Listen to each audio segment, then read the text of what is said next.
Baik, para santri, santriwati yang Al-Judad yang baru bergabung di Pondok Pesantren Miyahul Ulum ini, lebih awal kami sampaikan bahwa ukuran, ya, dan ini sering saya sampaikan ke para santri lama, bahwa standar kesuksesan kita di lembaga pondok pesantren ini tidak semata harus dilihat dari segi angka-angka, gitu, ya. Jadi mungkin yang punya nilai atau angka yang besar nanti, yang angkanya tinggi, tapi itu tidak menjadi jaminan akan menjadi orang yang sukses di masa depan, gitu. Jadi kita masih percaya istilah keberkahan itu, ya. Jadi keberkahan dari pondok pesantren ini, ya, tentunya melalui doa-doa, mungkin doa-doa yang sudah sekian lama dipanjatkan oleh para pendahulu kita, para kiai kita yang telah mendahului kita, bahwa atau mungkin juga dari pendiri dari dakwah wal irsyad, bahwa berikanlah keberkahan hidup bagi para santri yang telah bergabung di Darul Dakwah wal Irsyad. Nah, kita berharap dengan kalian bergabung sini kita bisa mendapatkan keberkahan-keberkahan itu. Ya, dan alhamdulillah apa yang kita saksikan dan dari alumni-alumni, ya, yang ditamatkan di pondok pesantren ini, alhamdulillah cukup membanggakan dan telah menempati posisi-posisi strategis, ya, di berbagai posisi. Jadi ada yang di pemerintahan, ada yang di swasta. Ya, alhamdulillah mereka rata-rata tidak mengecewakan, ya. Dan mereka itu kadang-kadang memberikan pengakuan bahwa untunglah, ya, untung saya pernah di pondok pesantren di Helpul selama 6 tahun, ada yang 3 tahun juga. Jadi kesuksesan sebuah lembaga termasuk pondok pesantren itu tidak dinilai dari kemegahan gedungnya atau fasilitas yang disiapkan oleh pengurus pondok pesantren, ya. Itu tidak bisa dinilai dari sisi itu, walaupun, ya, tetap fasilitas yang lengkap itu juga menjadi penunjang untuk suksesnya pembelajaran, proses pembelajaran di sebuah lembaga pendidikan. Tetapi itu juga tidak menjadi satu-satunya jaminan, karena kadang-kadang juga kita melihat misalnya ada lembaga pendidikan yang dilengkapi dengan fasilitas yang serba mewah, ya, gedung yang luar biasa, tetapi juga tidak lepas, ya. Kadang-kadang ada permasalahan yang menimpa atau yang terkait dengan lembaga itu atau pondok pesantren itu, ya. Dan kalian mungkin sudah pernah menyaksikan atau melalui hari-hari ini kan sering kita di dunia pondok pesantren sedikit agak terganggu dengan pemberitaan yang mungkin itu hanya terjadi kasus per kasus mengenai pondok pesantren. Ya, kita melihat bagaimana fasilitas yang ditawarkan, tetapi ya tetap kita harus punya, di sisi lain kita harus ada perhatian khusus di dalam penyelamatan para santri santriwati itu. Saya kira itu yang kedepannya itu paling penting, saya kira, ya. Jadi ini sekaligus mungkin sebagai penyampaian kepada para santri baru, juga para pengasuh, ya, para pengawas, bahwa ke depan ini kita harus lebih ekstra hati-hati, ya, dibanding sebelumnya, apalagi sekarang ini kan kita sudah masuk era media sosial yang begitu gencar, yang begitu cepat menyebar kemana-mana, dan yang sangat dikhawatirkan adalah bisa mencederai agama kita, ya, atau keislaman kita secara umum. Ya. Jadi kita tidak mau misalnya gara-gara oknum-oknum tertentu sehingga membuat orang banyak itu menjadi repot. Nah, ya mudah-mudahan ya kita berusaha keras, ya kami sebagai pengelola pondok pesantren melalui para wakil pimpinan, para sekretaris, para pengawas,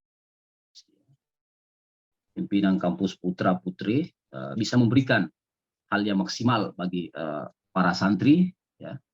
Ya tentunya yang kita harapkan adalah bisa menjadi kontribusi untuk pembangunan manusia Indonesia secara luas, dan yang paling menjadi tujuan kami adalah bisa mendapatkan ridha Allah Subhanahu wa taala.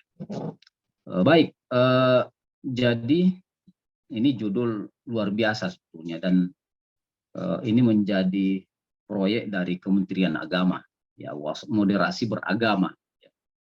Kita bersyukur juga, dan ini menjadi proyek khusus dari Kementerian Agama bagaimana menerapkan cara beragama yang wasatiyah. Ya. Yang pertama kita bahas dulu, kita lihat dulu apa makna moderasi beragama itu, ya, atau yang dengan istilah wasatiyatul Islam. Wasatun itu kan berada, maksudnya di tengah, ya, wasat. Jadi ada istilah yamin itu kanan, al-yasar itu kiri, al-wasat itu berarti posisi tengah, ya. Wasatiyatul Islam. Jadi sebelumnya juga misalnya kita lihat di dalam Al-Qur'an itu, wa kadzalika ja'alnakum ummatan wasata. Nah, demikianlah Allah mengatakan, kami telah menjadikan kalian sebagai umat yang pertengahan. Jadi kita ini sebenarnya sudah menjadi umatan litakunu syuhada 'alan nas. Kadzalika ja'alnakum ummatan wasatan litakunu syuhada 'alan nas wa yakuna ar-rasulu 'alaikum syahida. Kenapa kita umat Islam ini dijadikan oleh Allah sebagai ummatan wasatah? Litakunu syuhada 'alan nas, untuk menjadi saksi bagi umat manusia secara umum. Menjadi saksi bagi umat-umat sebelumnya.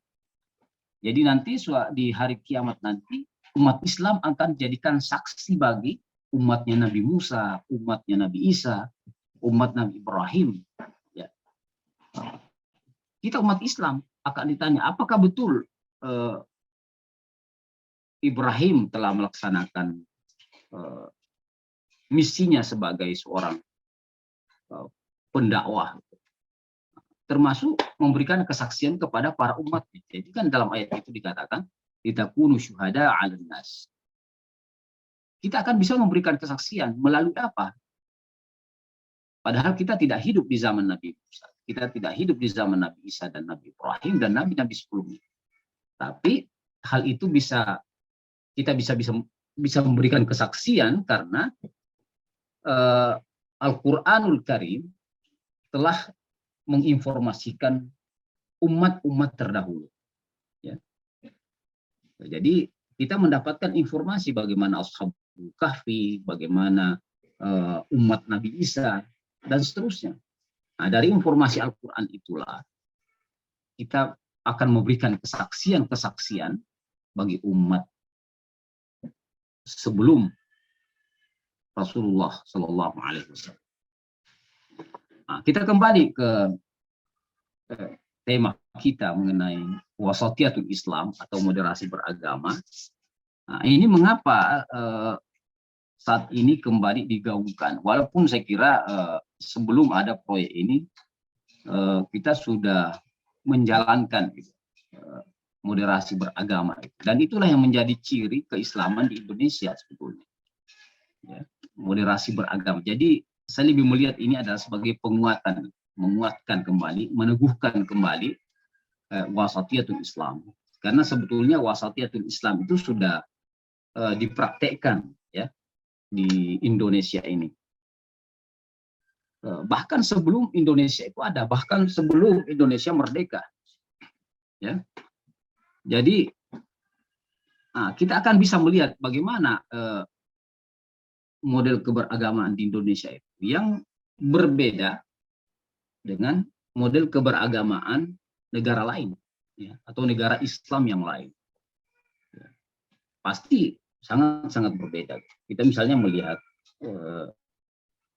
Saudi Arabia, ya, di Mesir juga, ya, tempat saya kuliah dulu, itu punya perbedaan yang bisa dilihat, ya, termasuk Syria, Irak dan lain-lain sebagainya.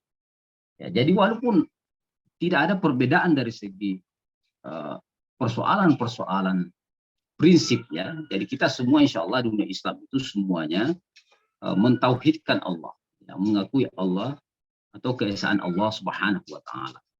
Nah, kita semua percaya mengenai rukun iman, rukun Islam. Hanya yang berbeda itu adalah implementasi atau cara beragama. Nah, inilah yang kita angkat di Indonesia sekarang ini, istilahnya moderasi beragama.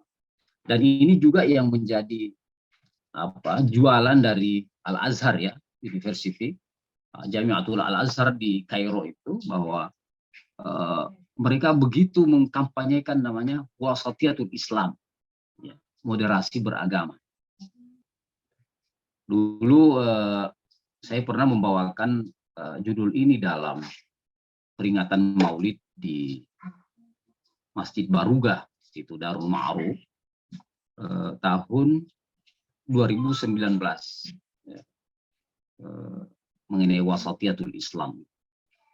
Nah, kemudian ketika itu Pak Kiai, orang tua kami, Kiai Haji Nur Husain, itu memberikan sambutan bahwa sebetulnya inilah yang melanggengkan Islam di Indonesia ini. Jadi kalau seandainya Islam itu tidak wasatiyah di Indonesia, itu akan terancam bubar. Jadi karena juga adanya Islam wasatiyah inilah sehingga negara ini tetap berjalan dan berlangsung. Karena kita tidak bisa bayangkan kalau bukan Islam wasatiyah, ya, yang dianut oleh mayoritas, ya, mayoritas, karena saya harus mengatakan mayoritas karena ya tetap ada di sana sini yang minoritas yang tidak persis dengan wasatiyatul Islam. Karena kalau bukan wasatiyatul Islam, maka kita akan mulai misalnya mempersoalkan persoalan ideologi negara. Nah, apa ideologi negara kita itu adalah? Yaitu Pancasila. Pasti akan ke sana nanti.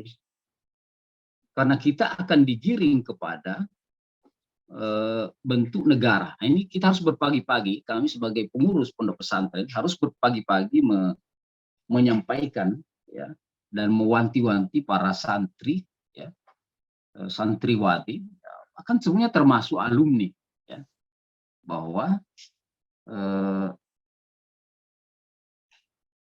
penggunaan atau ketika kita menjadikan Pancasila sebagai ideologi negara itu tidak bertentangan dengan prinsip Islam, ya.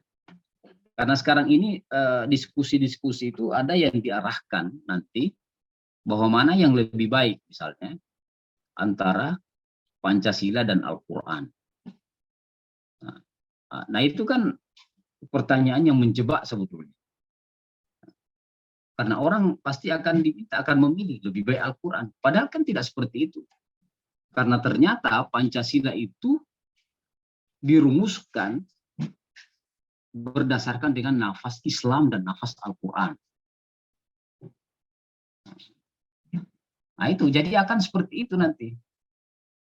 Nah, ketika misalnya kita sudah mengatakan, oh kalau begitu Pancasila itu tidak baik karena tidak Islami, berarti kita harus ganti Pancasila itu. Nah itu mulai persoalan itu sudah masuk di situ. Ketika berjuang merubah ideologi negara, maka di situ bisa terjadi perang. Negara sudah terancam untuk bubar. Karena merumuskan Pancasila itu bukan hal yang mudah. Dan itu sebenarnya sudah melalui para perenungan para ulama-ulama Islam. Nanti kalau baca bagaimana perumusan Pancasila itu, ada keterlibatan misalnya Ki Haji Hashim Asy'ari, pendiri Nahdlatul Ulama.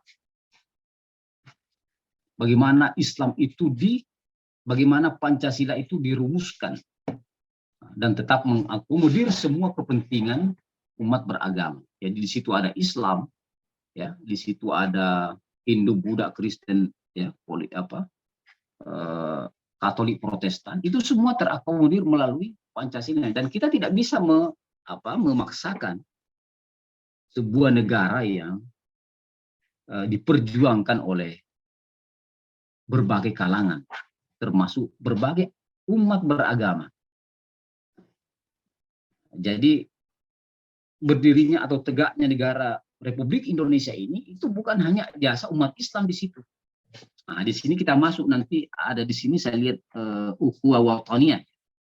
Ukhuwah wataniyah. Jadi kita ini bersaudara sebagai sebangsa dan setanah air. Jadi kalau istilahnya Ma'ruf Amin, ya, wakil presiden, negara ini adalah negara mitsaq, adalah negara kesepakatan. Ya, harus kesepakatan karena kita bukan hanya umat Islam di Indonesia ini. Ada umat lain yang ada orang Kristen yang berjasa, ada yang umat Buddha yang juga gugur dalam medan pertempuran ketika merebut kemerdekaan dan mempertahankan kemerdekaan Indonesia. Mereka juga meninggalkan keluarga dalam rangka tegaknya negara Kesatuan Republik Indonesia. Nah, ini yang harus kita baca. Jadi sistem, ya, terutama di pesantren Ihya'ul Ulum DDI Baruga ini, kita tidak lepas dari memadukan antara keislaman dan keindonesiaan. Nah, ini di peringatan Hari Santri kemarin itu saya sampaikan bahwa seharusnya pendidikan Islam di Indonesia itu tidak lepas dari nilai keislaman, kemudian keilmuan dan keindonesiaan. Itu tidak bisa lepas dari tiga itu.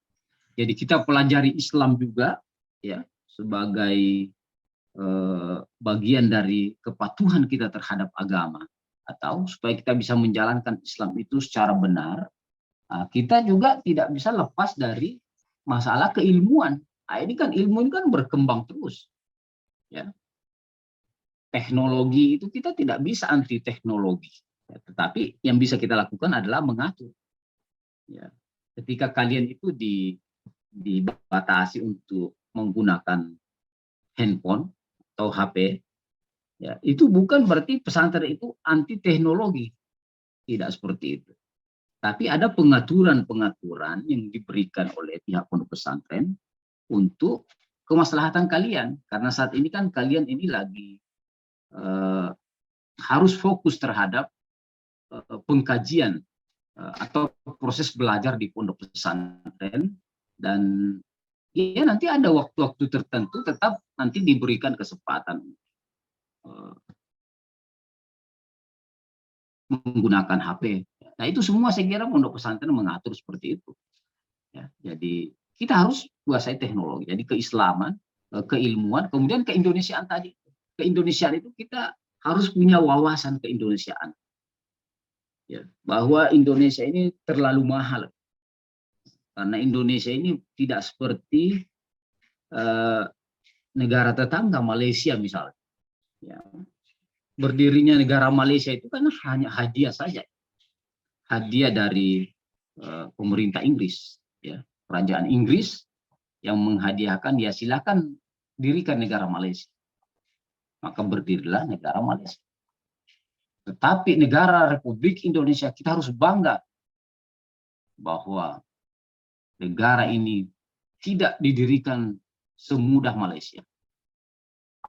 Ada banyak ribuan bahkan jutaan nyawa melayang, mengorbankan nyawa dan darah sampai tetes darah terakhir. Semua dikorbankan, semua ditumpahkan demi berdirinya NKRI, Negara Kesatuan Republik Indonesia.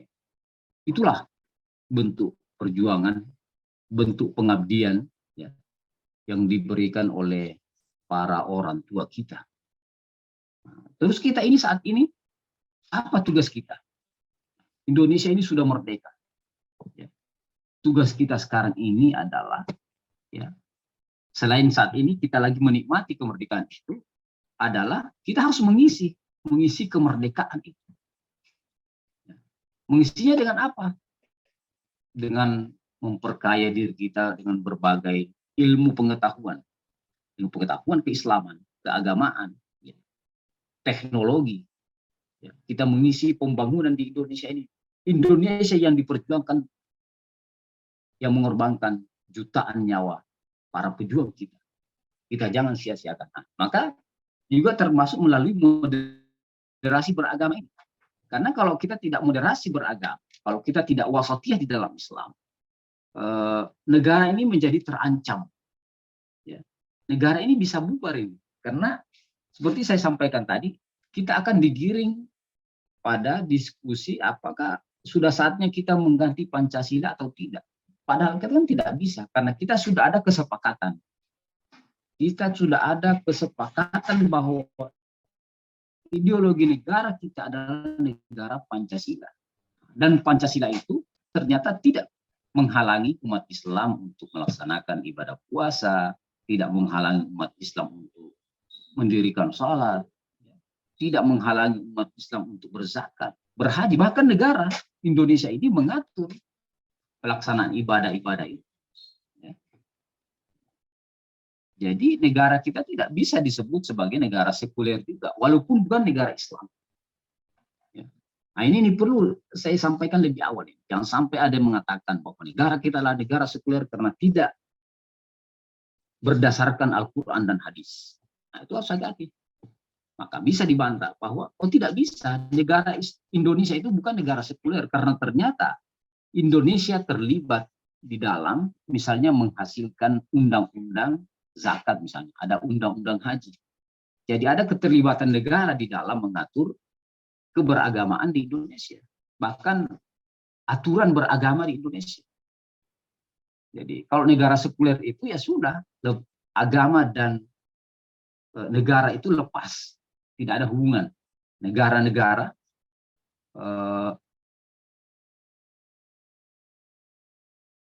ya. Halo, bagaimana suara saya? Lanjut. Oh iya. Iya, jadi kalau negara sekuler itu ya negara tidak mengurusi agama, agama tidak mengurusi negara. Nah, berbeda Indonesia. Ya. Walaupun kita bukan negara Islam, tapi negara masih tetap terlibat di dalam mengatur kehidupan beragama di Indonesia. Maka lahirlah tadi undang-undang haji, undang-undang zakat. Nah, ini ya. Jadi dalam pelaksanaan demokrasi juga begitu. Suatu waktu Prof. Nasaruddin Umar itu mengirimkan di grup Arham. Iya.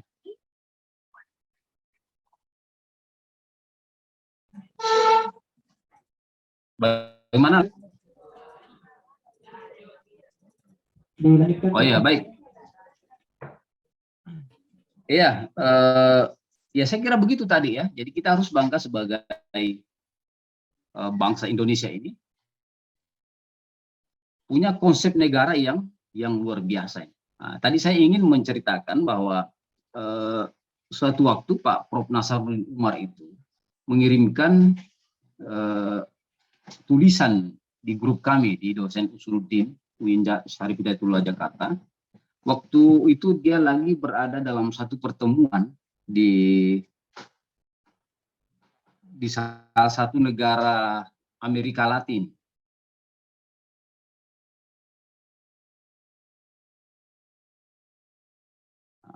Dalam pertemuan itu, Prof. mengatakan Indonesia ini dijadikan sebagai contoh bukan demokrasi.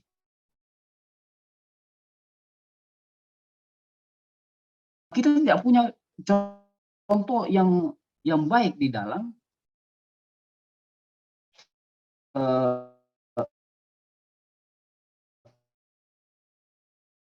contoh negara Islam yang dalam menerapkan demokrasi. Ternyata ada Indonesia yang mayoritas penduduknya adalah umat Islam, tetapi juga tetap bisa menerapkan sistem demokrasi yang menjadi sistem yang dianggap modern saat ini. Nah, jadi ini yang perlu kita sampaikan lebih awal kepada anak-anak kita, ya, bahwa kedepannya itu ya tidak mesti bingung lagi.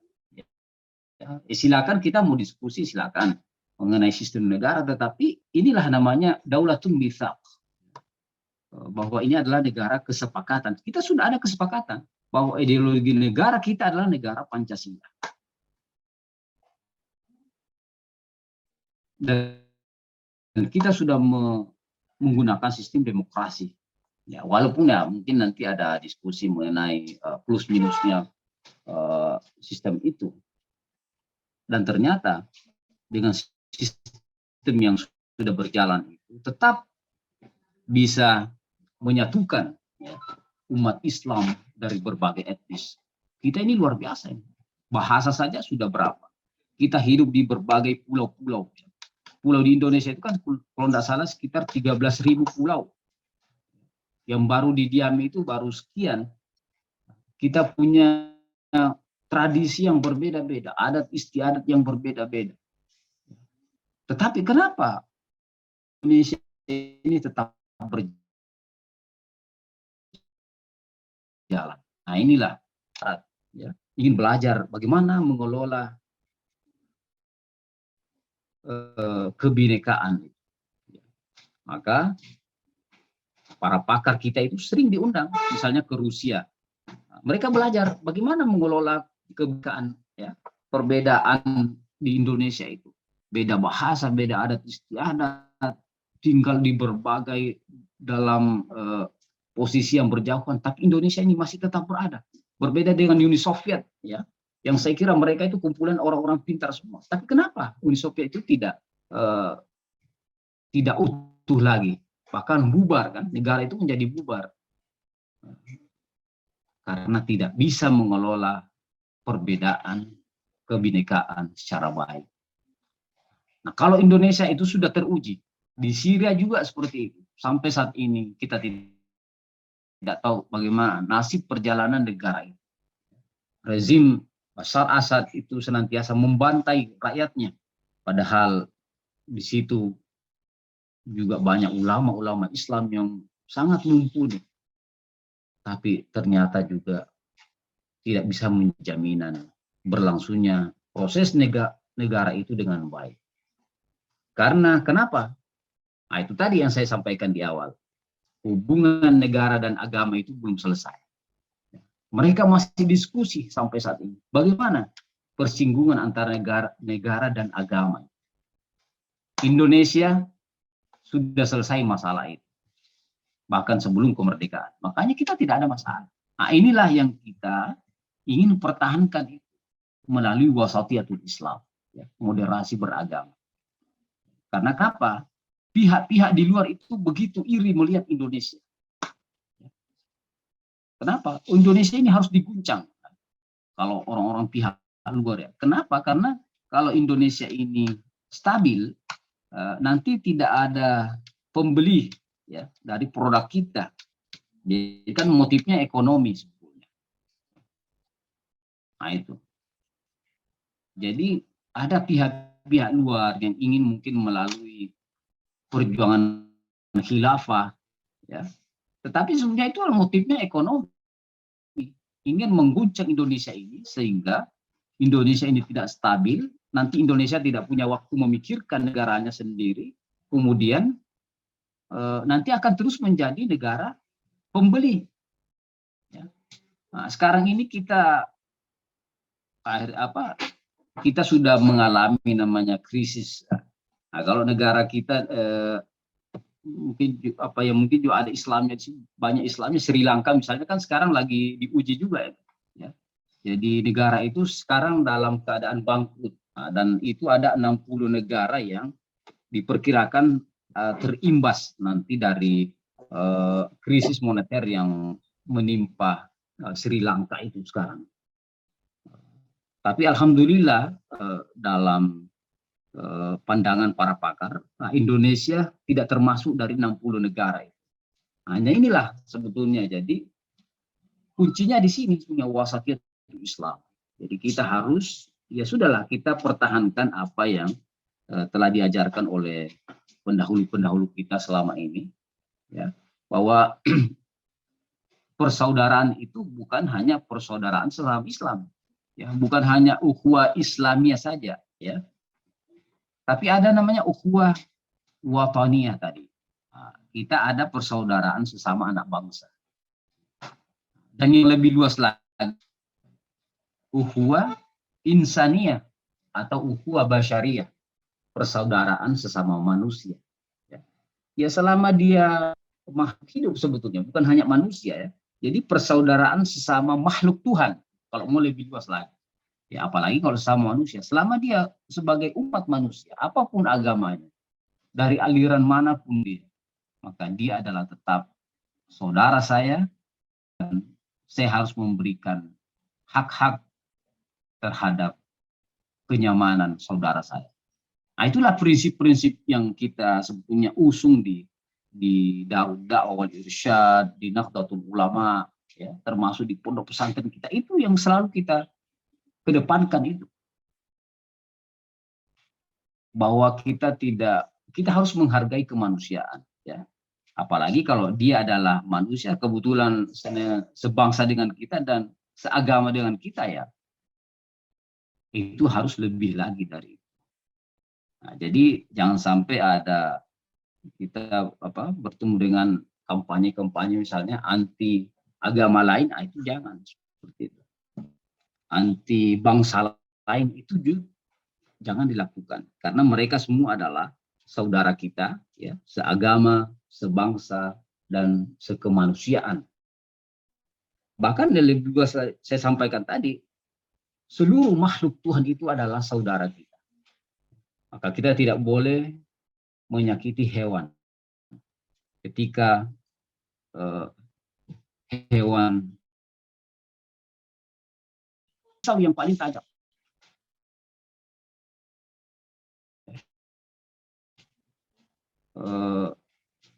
itu bagian dari perhatian Islam terhadap saudara sesama makhluk Tuhan. Jadi bukan hanya sesama makhluk hidup, bahkan lingkungan. Kita harus menjaga lingkungan kita, ya. Nah, jadi terutama di pondok pesantren itu kita harus menjaga, ya, jangan buang sampah sembarang, tetap di tempat yang disediakan oleh pengelola, ya. Karena lingkungan kita itu bagian dari kita juga, ya. Ada saudara-saudara kita juga harus berhak menikmati lingkungan yang bersih, ya, lingkungan yang nyaman, ya. Jadi saya lebih awal sampaikan ke depan itu harus betul-betul dijaga itu, ya. Dan itu adalah perilaku modern, gitu. Membuang sampah pada tempatnya.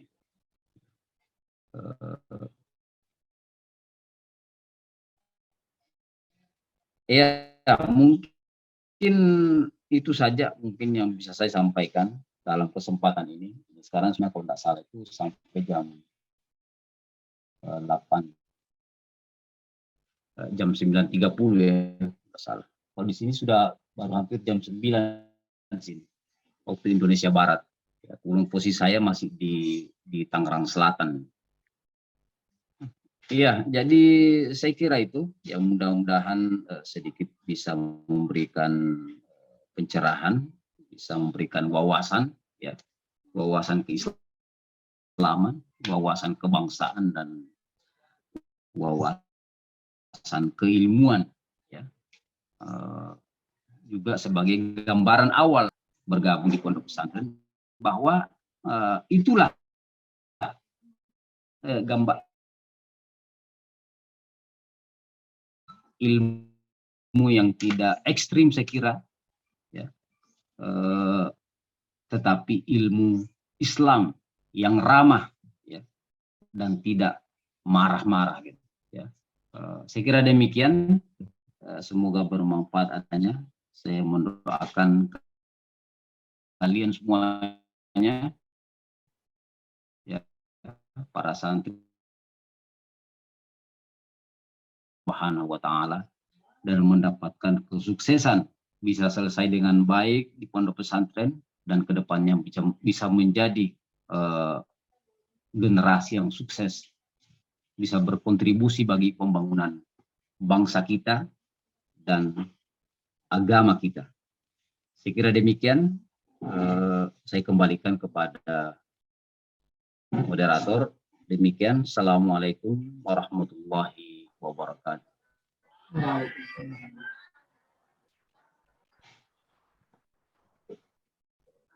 Ya, itulah tadi materi tentang moderasi beragama yang mencakup tentang ukhuwah Islamiyah, ukhuwah Basyariyah, dan ukhuwah Wataniyah yang disampaikan langsung oleh Guru Haji Muslim Husain SDMA. Baik, Tabik Pak Kiai, kami sedikit buka sesi tanya jawab. Ya, silakan. Dari santri 1 pertanyaan dan juga dari santriwati 1 pertanyaan. Disilahkan. Ya, silakan 1 dari santri. 1 orang dari santri. Iya. Santri ada? Nggak ada dari santri. Ya, oke. Lagi pertanyaan. Dari santri juga. Tidak apa-apa.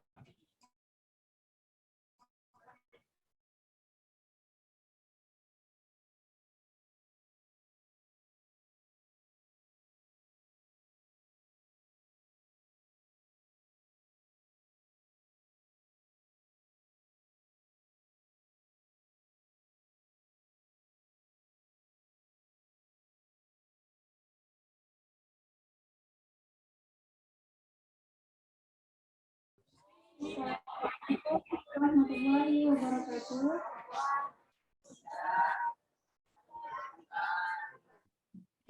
Kenalkan, nama saya Aisyah Islamika Putri dari kelas 10 IIS.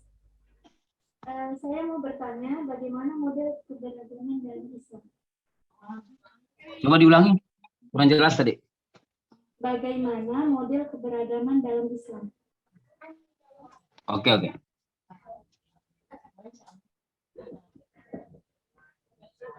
Tidak ada, sudah tidak ada lagi yang mau bertanya.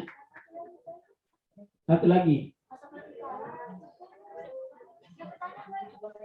Dari santri, tidak ada santri. Santriwati 1 lagi. Ada?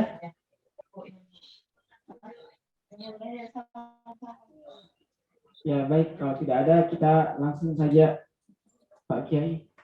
Mungkin bisa diberikan sedikit pencerahan. Kami persilakan dengan hormat. Baik, terima kasih atas pertanyaan. Ya. Saya kira cukup penting ini mengenai bagaimana beragama dalam Islam. Ya, saya kira itu yang saya sampaikan tadi, bahwa kita tidak boleh ekstrim di dalam beragama itu, karena ada wilayah ada istilah ada wilayah usuliyah dan ada wilayah furu'iyah, ya. Nah, ini tolong dicatat para santri ini. Ini saya biasa tanyakan masalah ini, sampai itu mahasiswa masih ada yang tidak memahami istilah usuliyah dan furu'iyah di dalam Islam, ya. usuliyah itu adalah persoalan prinsip, ya. Dan furu'iyah itu adalah persoalan cabang. Ya, jadi ini kalau tidak bisa membedakan antara persoalan prinsip atau usuliyah dan persoalan cabang, itulah yang kadang menimbulkan konflik, ya, konflik horizontal di masyarakat. Ya, karena semuanya dianggap prinsip. Nah, ini kan. Nah, misalnya, saya berikan contoh dekat. Salat itu ada persoalan terkait persoalan usuliyah dan juga terkait persoalan furu'iyah. Ya.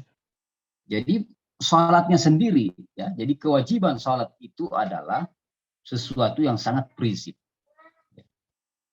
Ya. Dia adalah usuli. Tidak bisa dibantah. Itu adalah sebagai kewajiban dalam Islam karena dia bagian dari rukun Islam. Ya, siapapun yang mengatakan bahwa salat itu tidak wajib, maka oleh para ulama itu dihukumkan kafir. Ya. Nah, itu dulu. Jadi itu prinsipnya salat itu wajib, harus dilaksanakan, harus didirikan. Nah, tetapi ada persoalan-persoalan furu'iyah yang melekat pada salat itu. Ya, hayatus salat. Modelnya orang salat itu kan sudah bagian dari furu'iyah. Ya, bagaimana caranya orang takbir. Ya, nanti yang ke Mekah itu nanti melihat macam-macam caranya orang takbir. Setelah takbir ada yang meluruskan tangannya, ya. Cara tahiyatnya bagaimana, ada yang menggoyang-goyang jarinya, telunjuknya, ya. Dan seterusnya. Jadi ada model-model pelaksanaan sholat itu, selama itu ada dalilnya, dan itu masih sampai ke. Nah, itulah yang menjadi bagian dari furu'iyah tadi, dari persoalan cabang itu, ya. Nah, jadi jangan sampai misalnya kita ketemu dengan saudara kita yang cara sholatnya sedikit berbeda dengan kita, nah, maka kita langsung mengatakan, oh ini bukan dari Islam ini. Nah, ini bukan bagian dari Islam. Padahal itu kan karena gara-gara kita tidak memahami Islam itu secara total. Kita tidak punya wawasan Islam yang baik. Nah, itulah kita harapkan nanti selama kalian di pondok pesantren ini, kita akan berikan selain ilmu-ilmu keislaman juga wawasan keislaman tadi, wawasan beragama tadi. Ya. Jadi kan itu harus diketahui itu. Ya. Ada yang sunnah, ada yang wajib, ada yang prinsip, ada yang tidak prinsip. Ya. Dan itu banyak sekali dalam Islam yang persoalan-persoalan tadi. Nah, dalam untuk wilayah usuliyah tadi, wilayah prinsip, ya itulah prinsip. Kita tidak boleh berbeda pendapat mengenai itu. Tetapi ketika itu masuk dalam wilayah furu'iyah, persoalan cabang, ya kita harus saling menghargai. Ya. Makanya kenapa ada mazhab Syafi'i, mazhab gurunya Imam Malik, Maliki, ada mazhab Abu Hanifah. Karena di situ ada persoalan cabang, gitu. Ada persoalan-persoalan yang cabang yang menjadi perbedaan di antara para imam. Nah, itu. Tapi hemat saya, ya, kita ini Asia Tenggara, terutama di Indonesia ini, yang lebih dekat dengan tradisi atau apa, dengan mazhab Asy-Syafi'i, ya, untuk saat ini kita amalkan satu mazhab saja dulu. Jadi jangan kemana-mana. Bukan kita mengatakan bahwa mazhab yang lain itu salah, tapi ini apa? Kita masih dalam proses, ya. Kita proses beragama, ya. Coba kita kuasai dulu kita jalankan dulu mazhab Imam Syafi'i, dan Imam Syafi'i itu kan juga sanadnya sampai ke Rasulullah SAW, supaya juga kita tidak menimbulkan hal-hal yang membingungkan masyarakat. Nah, ini juga perlu kita ketahui nih. Dalam wasatiyatul Islam itu adalah bagaimana menempatkan diri kita pada posisi yang tepat. Nah, itu wasatiyatul Islam. menempatkan posisi kita termasuk di dalam beragama dalam posisi yang tepat secara proporsional. Jadi ketika kita berada di kalangan mazhab Syafi'i, ya sebaiknya kita jangan membuat bingung masyarakat, karena masyarakat itu tidak tahu persoalan-persoalan. Kita jalankanlah apa yang telah dijalankan oleh para masyarakat itu. Nah, itu namanya wasatiyatul Islam. Jadi mengambil posisi yang tepat. Yang bisa jadi ketika kita berada di tempat lain, nanti posisi wasatiyahnya berbeda. Ya. Ketika kita misalnya masuk di negara Mesir misalnya, ya model keberagaman yang lain itu ya sah-sah saja, ya, selama tidak menyinggung atau terkait dengan persoalan usuliyah tadi atau furu'i, ya prinsip tadi. Nah ini saya kira lebih awal. Jadi dalami ilmu-ilmu nanti yang diberikan oleh para pengasuh kita di pondok pesantren, ya. Apa yang diajarkan di pondok pesantren ya diamalkanlah, dan itu adalah bagian dari wasatiyah di dalam beragama, ya, moderasi beragama. Karena memang visi kita seperti itu. Ya, insya Allah percayalah kalian, kami tidak akan menggiring kalian untuk menjadi kelompok-kelompok yang ekstrim, atau yang bergaris keras, berhaluan garis keras, tetapi kita akan membuat kalian menjadi ilmuwan atau sosok muslim, ya, yang berkarakter wasatiyah, yang moderasi, selalu melihat segalanya dengan pandangan-pandangan ar-rahmah, itu ya, yang tidak lepas dari pandangan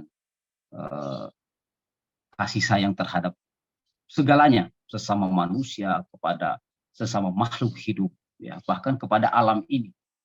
Ya, karena itulah ajaran Islam yang sebenarnya itu. Jadi ya jalankanlah apa yang nanti diajarkan, ya, selama proses di pondok pesantren itu. Ya, fikihnya ya mungkin ada nanti belajar Safinatun Najah, nanti di aliyahnya belajar apa fikihnya. Akidahnya juga seperti itu. Itu sudah menjadi rumusan, ya, terutama di Darud Da'wah wal Irsyad. Jadi kita juga ini tetap tidak bisa lepas dari visi dan misi dari Darud Da'wah wal Irsyad, ya, di mana Darud Da'wah wal Irsyad itu didirikan untuk penyelamatan Ahlus Sunnah wal Jamaah, ya, yang didirikan oleh almarhum dan almaghfur lahu Kiai Haji Abdurrahman Ambodale. Saya kira demikian, ya, mudah-mudahan ke depannya kita bisa lanjutkan diskusi-diskusi kita, ya. Saya mohon maaf juga karena sampai saat ini saya belum bisa mendampingi kalian, ya, para santri juga termasuk para pengasuh berada di pondok pesantren, sehingga untuk sementara ya hanya bisa memantau melalui pertemuan-pertemuan yang daring seperti ini. Tapi ya percayalah, saya tetap mengikuti jika ada hal-hal yang perlu dibenahi di pondok pesantren. Saya tetap ikut memberikan perhatian. Saya kira demikian. Terima kasih atas kesempatan diberikan pada saya oleh panitia. Ya, mudah-mudahan pertemuan kita ini tetap mendapat keberkahan dari Allah Subhanahu wa taala. Demikian, assalamualaikum warahmatullahi wabarakatuh.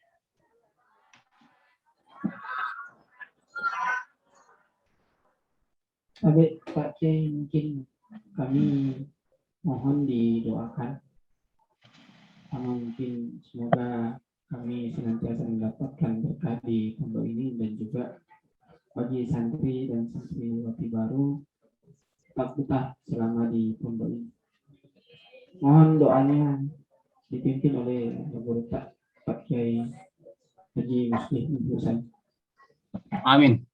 Bismillahirrahmanirrahim. Alhamdulillahirabbil alamin. Hamdan syakir hamdan wafi ni'matak mazida rabbana lakal hamdu kama yanbaghi li jalali wajhikal karim wa la 'azim sultanik. Allahumma shalli wa sallim ala sayyidina Muhammadin wa ala alihi wa sahbihi ajma'in. Allahumma inna nas'aluka salamatan fid din wa 'afiyatan fil jasad wa ziyadatan fil ilmi wa barakatan fil rizqi wa tawbatan qabla al maut wa rahmatan indal maut wa maghfiratan ba'da al maut. اللهم هون علينا في سكرات الموت والنجاة من النار. اللهم افتح عليهم فتوح العارفين، اللهم افتح عليهم فتوح العارفين، اللهم افتح عليهم فتوح العارفين. اللهم يسرهم يا رب، اللهم يسر امورهم يا رب العالمين. اللهم وفقهم لما تحبه وترضاه. اللهم وفق شبابنا الى طاعتك يا الله. اللهم اشغلنا بك ولا تشغلنا عنك يا رب العالمين. اللهم انزل علينا رحماتك وبركاتك وسكناتك يا رب العالمين. اللهم ارحم امواتنا واموات المسلمين. اللهم اغفر ذنوبنا وذنوب ابائنا. اللهم اجعل اوقاتنا مشغولة بطاعتك يا الله. اللهم اجعل جمعا هذا جمعا مرحوما، واجعل تفرقنا من بعده تفرقا معصوما يا رب العالمين. ربنا آتنا في الدنيا حسنة وفي الآخرة حسنة وقنا عذاب النار. سبحان ربك رب العزة عما يصفون وسلام على المرسلين والحمد لله رب العالمين. الفاتحة. الحمد لله رب العالمين. استعين اهدنا الصراط الذين أنعمت عليهم غير المغضوب دعواهم فيها سبحانك اللهم وبحمدك. يا سلام والحمد لله رب العالمين. السلام عليكم ورحمة الله وبركاته.